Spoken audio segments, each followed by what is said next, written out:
Radio Publique Africaine.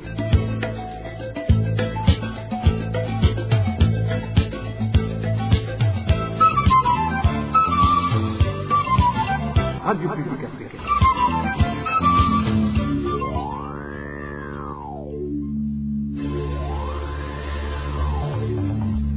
C'est le moment de suivre le journal parlé en français.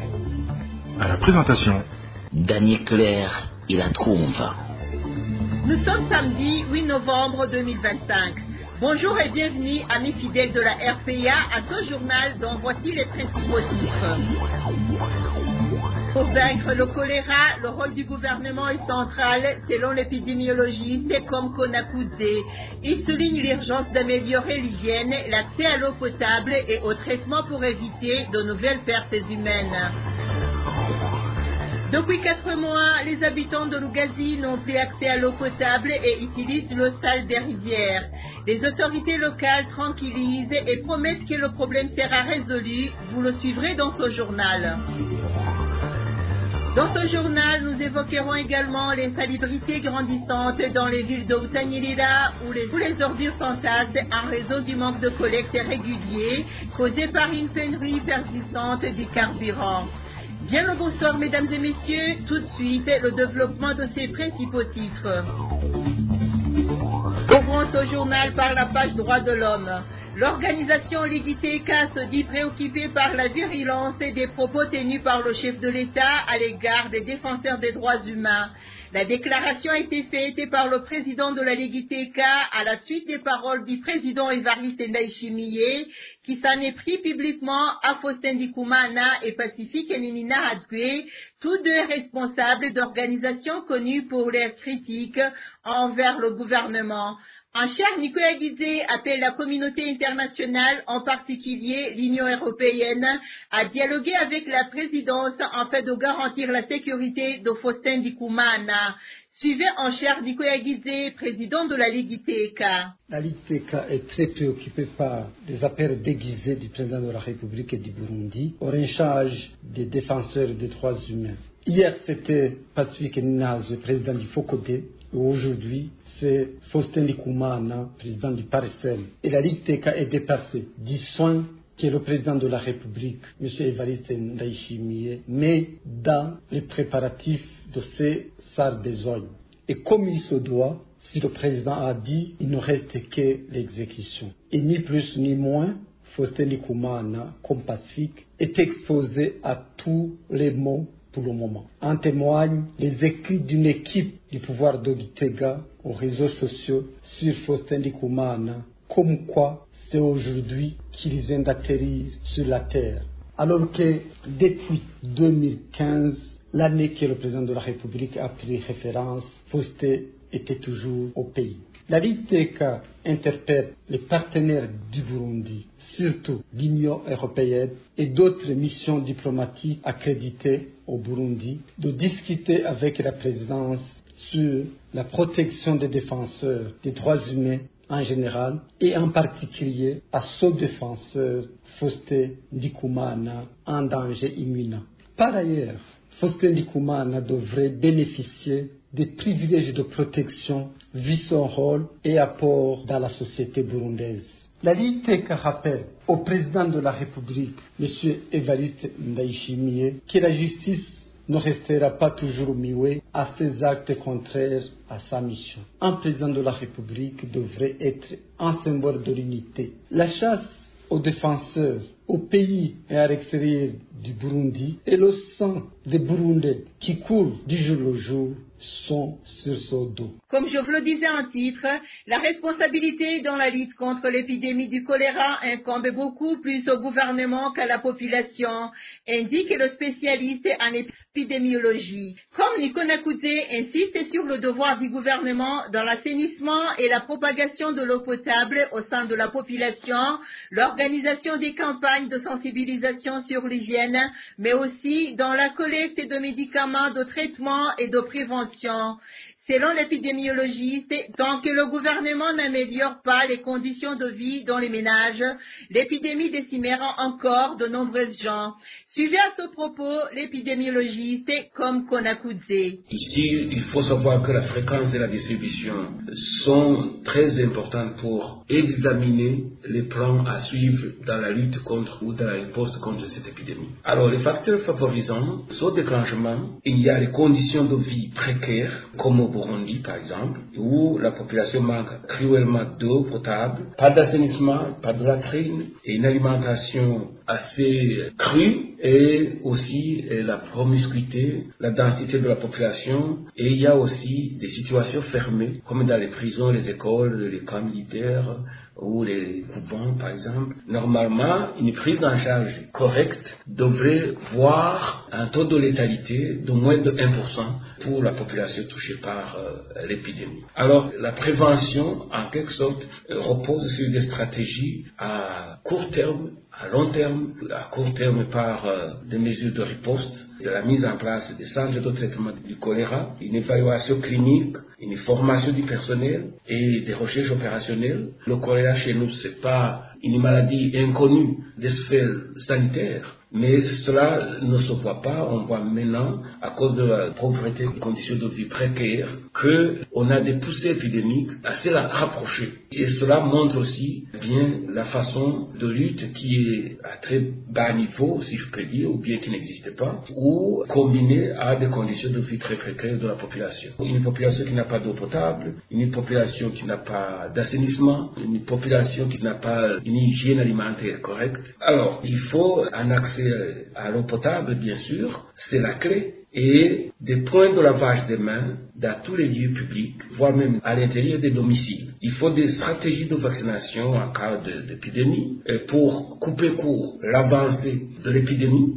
Il faut des capacités à contrôler une épidémie, des capacités du ministère de la Santé publique à travers des comités mixtes de la santé. Si c'est nécessaire en cas d'épidémie, donner des prophylaxies et distribution des serres de hydratation orale, mais surtout aussi une mise en place des comités mixtes de gestion des épidémies que nous ne voyons pas malheureusement dans notre pays. Et de faire une prévention avant plutôt que faire une réaction quand l'épidémie est déjà déclarée. Page éducation. Le monde célèbre chaque 6 novembre la journée nationale dédiée à la lutte contre le harcèlement en milieu scolaire. Et la ligne Wizi, qui suit de près le système éducatif burundais, émet les principales directives à adopter en fait d'éradiquer tout genre de harcèlement en milieu scolaire. Elle évoque notamment la mise en place d'un mécanisme d'alerte et de prévention contre le harcèlement au niveau des directions scolaires. Suivez à ce sujet Elaline Wizi. Le harcèlement est un fait fréquent en milieu scolaire au Burundi. C'est une réalité, une triste réalité qui malheureusement n'est pas déclarée, qui malheureusement n'est pas documentée et qui a des effets néfastes sur la vie des élèves et la vie de l'école, mais aussi un impact très grave sur la société. Pour prévenir ça, pour éradiquer ça dans les écoles du Burundi, il y a en grande partie l'autorité scolaire, à commencer par le ministère de l'Éducation nationale. Il doit intégrer dans l'éducation des éducateurs la culture basée sur les droits de l'homme. La culture basée sur les droits de l'homme, à commencer par les droits des enfants, mais aussi le respect de soi, le respect de l'autre, mais aussi la protection des droits des autres pour que les éducateurs soient très sensibles aux questions de harcèlement, qu'ils soient éduqués sur les manifestations du harcèlement et la manière de les signaler, mais aussi la manière de les sanctionner, mais aussi une sensibilisation pour les élèves, pour que dès l'arrivée à l'école, chaque élève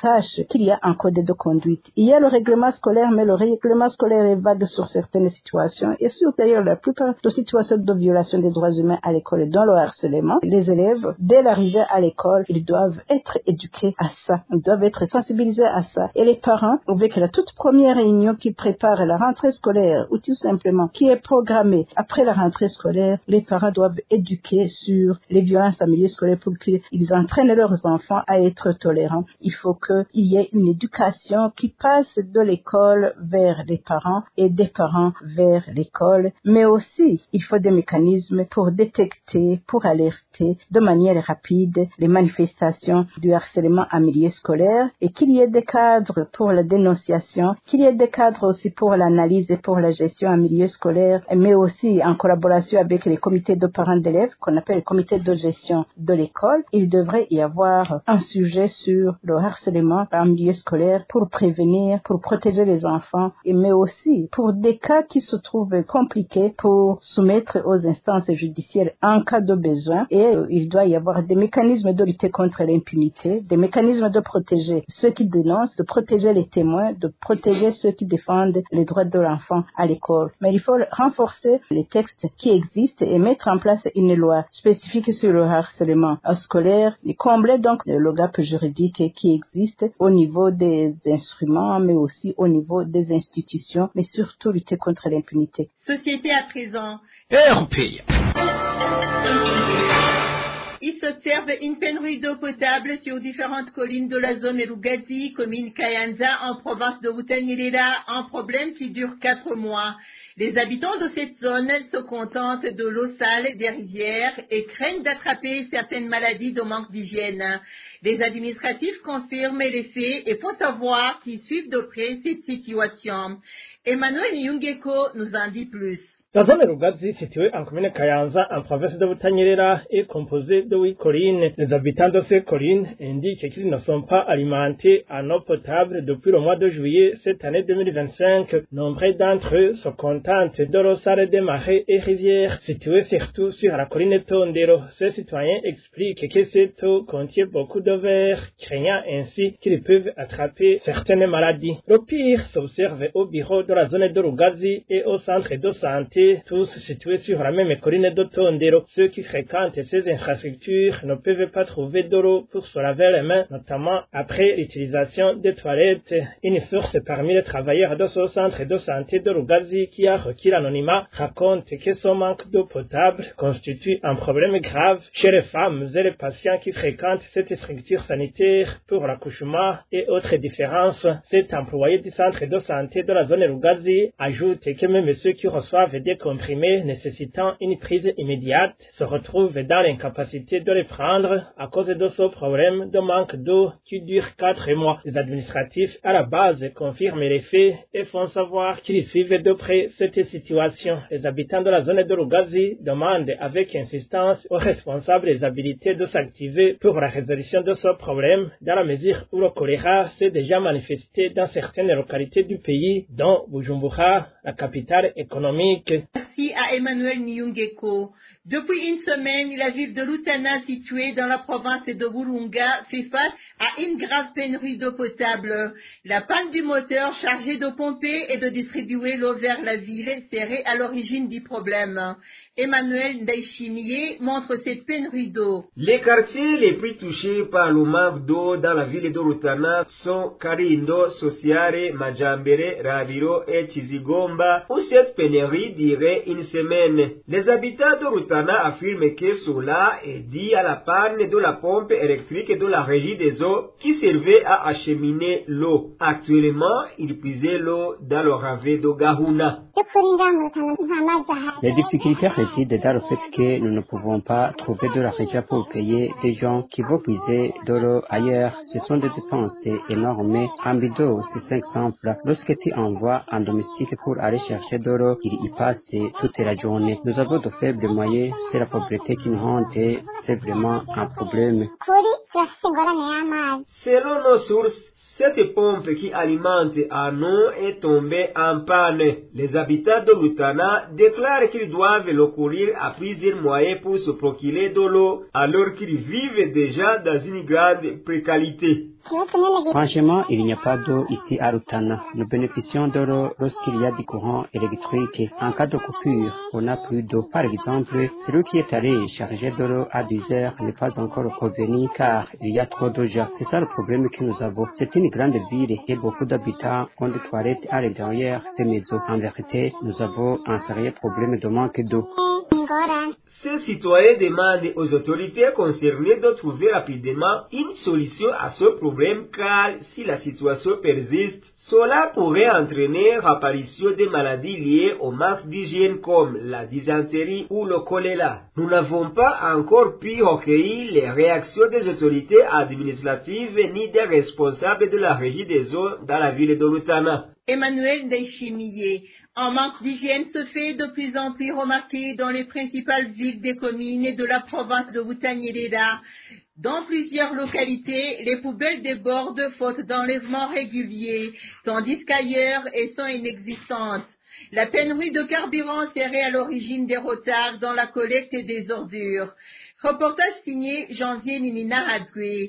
Les détails avec Janvier Ninina Hadzwe. Dans les communes Kayanza, Ngozi, Kirundo et Muyinga, le problème d'insalubrité est particulièrement relevé. Au marché du chef-lieu de la commune Kayanza, à moins de 20 mètres du parking de véhicules de transport en commun, se trouvent 2 bacs à ordures. Selon la source de la RPA, ces bacs sont pleins à ras-bord. Les passants n'ayant plus d'endroit où jeter leurs déchets finissent par les abandonner à même le sol. Toujours dans la ville de Kayanza, des bacs similaires sont installés à Kigwati et à Ruaho. Cependant, les déchets y restent entassés pendant plus d'une semaine sans être collectés. En Ngozi également, les ordures s'amoncellent. Depuis l'entrée de la ville, en venant de Bujumbura jusqu'à un endroit appelé Chirambari, aucun emplacement officiel n'a été réservé aux ordures. Un seul grand bac est installé près de l'école primaire Ngozi 1 dans le quartier Gaviro et il n'est vidé que lorsque les habitants alertent les autorités locales. Dans tous les quartiers, y compris ceux considérés comme ceux des riches, aucun espace n'a été aménagé pour la collecte des ordures. L'administrateur de la commune Ngozi a demandé aux commerçants du chef-lieu de se munir des sacs pour jeter les déchets en raison de l'absence de bacs officiels. Mais, selon notre source, ce qu'il faut en réalité, c'est une solution durable. L'installation de poubelles publiques suffisantes. À Kirundo, la situation est encore plus déplorable. Tous les déchets sont déversés à l'entrée du marché. On y trouve des restes de nourriture, des produits divers en décomposition et une forte puanteur y règne. Les clients disent en plaisantant qu'on reconnaît qu'on est arrivé au marché du chef-lieu de Kirundo lorsqu'on aperçoit les montagnes de déchets. Les commerçants et les clients du marché de Kirundo se plaignent vivement, surtout lorsqu'il pleut, car les mauvaises ordures se répandent partout. Les autorités communales de Kirundo affirment qu'elles essaient régulièrement de faire transporter ces déchets vers un site approprié, mais qu'à cause du manque de carburant, il arrive qu'elles tardent à les évacuer. Et voilà, chers auditeurs, c'est par ici que nous clôturons le journal en français de ce samedi 8 novembre 2025. Merci pour votre aimable écoute.